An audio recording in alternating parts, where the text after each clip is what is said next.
Como é que se construiu tamanha farsa judicial atingindo uma pessoa que era tão grande e tão popular quanto Lula? Sabe, Leonardo, eu pensava que conhecia bem o Brasil, mas depois de tudo isso que aconteceu, eu fiquei a perceber porque é que vocês costumam dizer que o Brasil não é para amadores. Porque verdadeiramente isso me surpreendeu muito.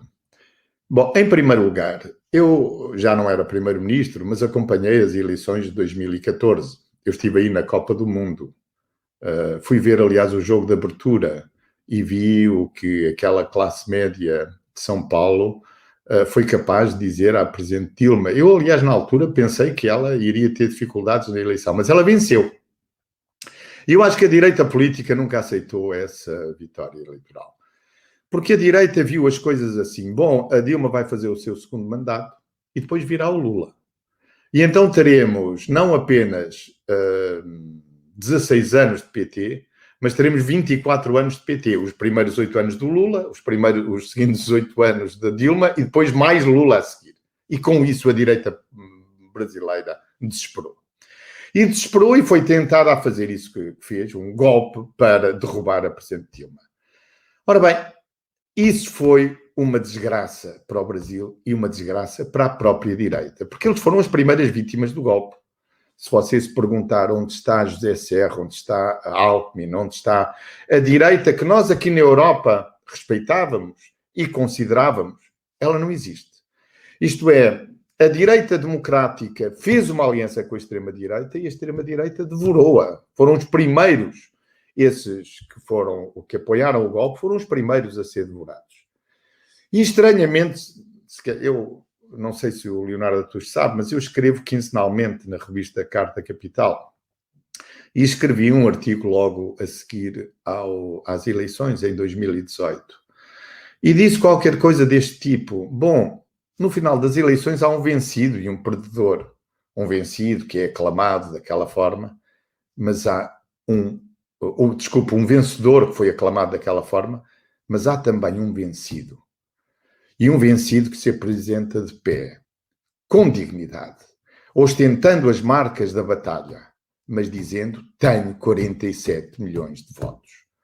E devo dizer-lhe uma coisa, nunca na minha vida, numa eleição, gostei tanto de olhar para o vencido.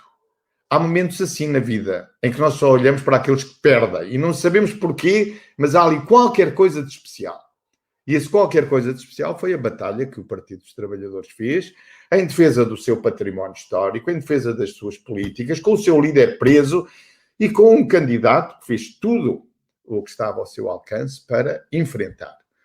E esse património fica com o Partido dos Trabalhadores e está agora à vista. Quer dizer, foi essa batalha que impediu que o Partido dos Trabalhadores desaparecesse do mapa político.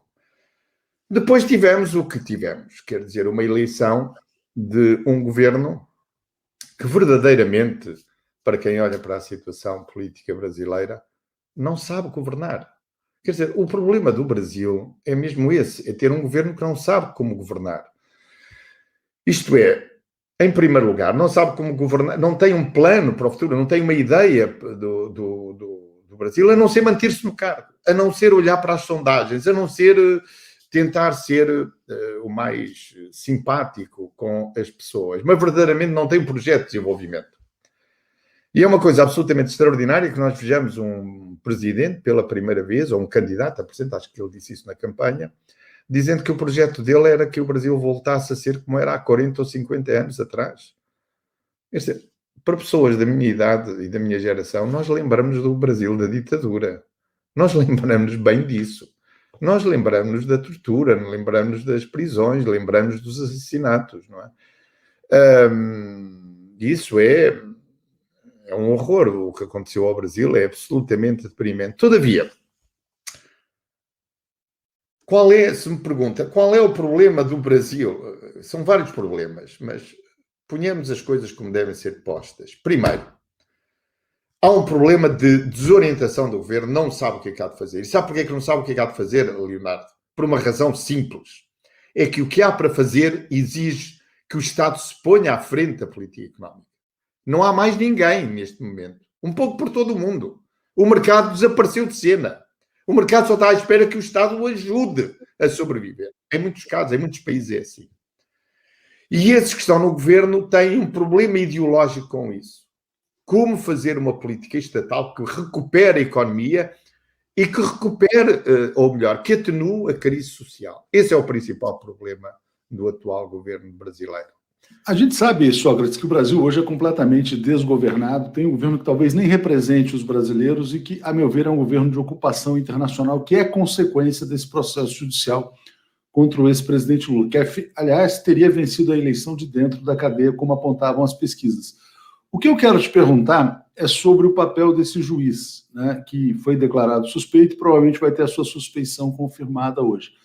No seu entendimento, ele atuou a serviço dessa direita tradicional brasileira ou atuou a serviço de forças internacionais? Porque muito se fala aqui no Brasil sobre os interesses das petroleiras, das grandes empresas, como se o Brasil estivesse passando por um processo de recolonização e como se esse tribunal de Curitiba tivesse sido um tribunal de exceção montado no Brasil para servir a interesses de fora. Houve uma reportagem grande do jornal Le Monde há alguns dias atrás, que falava um pouco sobre isso, sobre o treinamento desses agentes de justiça aqui no Brasil por FBI, Departamento de Justiça, CIA e assim por diante. Qual a sua avaliação sobre o processo contra o Lula? Bom, eu vejo isso de uma forma mais simples. O que motivou, digamos assim, todo o caso Lula foi o facto do juiz atuar como um ativista político. O que estava na sua intenção, na sua verdadeira intenção, foi construir uma biografia política. Ele queria o poder político e foi motivado politicamente. E essa é a principal, segundo o meu ponto de vista, claro, a motivação de tudo o que aconteceu. Mas o problema é que um sistema de justiça que tem um juiz que atua politicamente, isto é, que se disfarça de juiz, sendo na realidade um ativista político, isso lança uma mancha sobre toda a justiça brasileira que vai demorar muito a passar. Esse é um dos problemas do Brasil, é a credibilidade internacional do sistema judicial brasileiro. Felizmente, nos últimos tempos, têm sido dados passos para reparar essa nódoa.